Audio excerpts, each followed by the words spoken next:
Tusonge mbele. Sasa kifo cha Papa Francis ni kiongozi wa 266 wa kanisa Katoliki kimeibua wimbi la rambirambi kutoka kwa viongozi kote duniani. Kanisa linapoingia kwenye kipindi ambacho kiti cha upapa kiko wazi, almaarufu macho yote sasa yanalenga mkutano ujao ambapo makardinali 120 walio chini ya umri wa miaka 80 watakusanyika kumchagua papa mpya. Hata hivyo, makardinali 9 wameibuka kuwa washindani wa kipaumbele, kila mmoja akijulikana kwa ufahamu wao na mafundisho ya dini na utendakazi wao ndani ya kanisa. Mwanahabari wetu Macharia Mbogwa ametuandalia wasifu wa warithi hawa 9 ambao ni watarajiwa kuchukua wadhifa wa mwenda zake Papa Francis. Huku ulimwengu ukiomboleza kumpoteza Papa Francis, swala la nani ataendeleza maono yake sasa linabakia kwa makardinali wapiga kura 120 wanaojiandaa kuingia katika kanisa la Sistine Chapel. Miongoni mwa wanaotarajiwa kugombea wadhifa huu ni makardinali 9. Wa kwanza ni Jean-Marc Aveline, askofu mkuu wa Marseille mwenye umri wa miaka 66, Mfaransa. Kardinali Aveline amepanda kwa kasi ndani ya uongozi wa kanisa, akawa askofu mwaka wa 2013, askofu mkuu mwaka wa 2019 na kardinali mwaka wa 2022.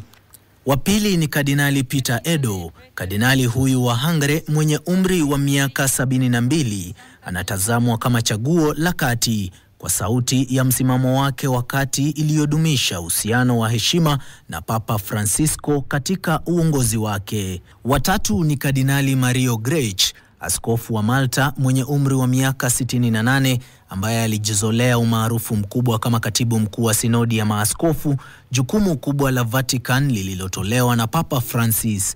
Grech tangu wakati huo amekuwa mtetezi mkuu wa mageuzi ya kanisa, akipatana kwa karibu na maono ya kimaendeleo ya Francis.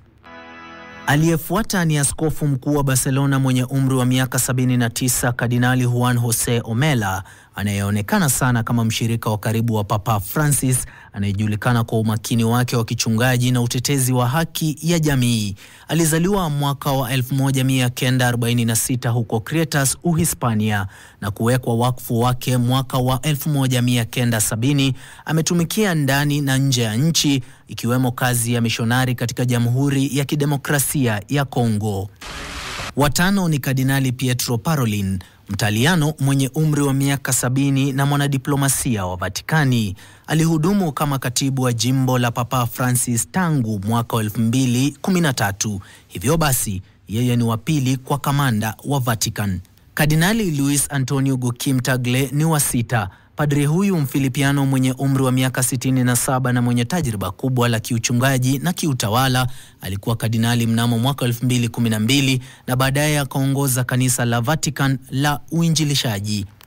Kardinali Joseph Tobin ni wa 7. Askofu mkuu wa Newark mwenye umri wa miaka 72 ni mhubiri wa Kimarekani mwenye uzoefu mkubwa wa kimataifa. Wa 8 ni Kardinali Peter Turkson kutoka Ghana. Ni afisa mkuu mashuhuri wa Vatican na mshindani mkuu kuwa papa wa kwanza kutoka Afrika Kusini na Afrika nzima.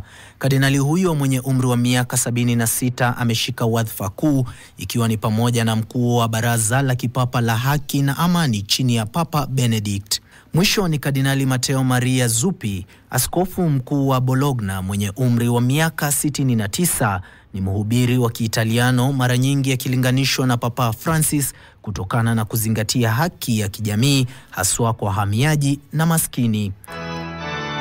Kila mmoja wa makardinali hao wamedhihirisha matendo ya kipekee kwa uzoefu wa kichungaji, kina cha kithiolojia na mtazamo wa kimataifa.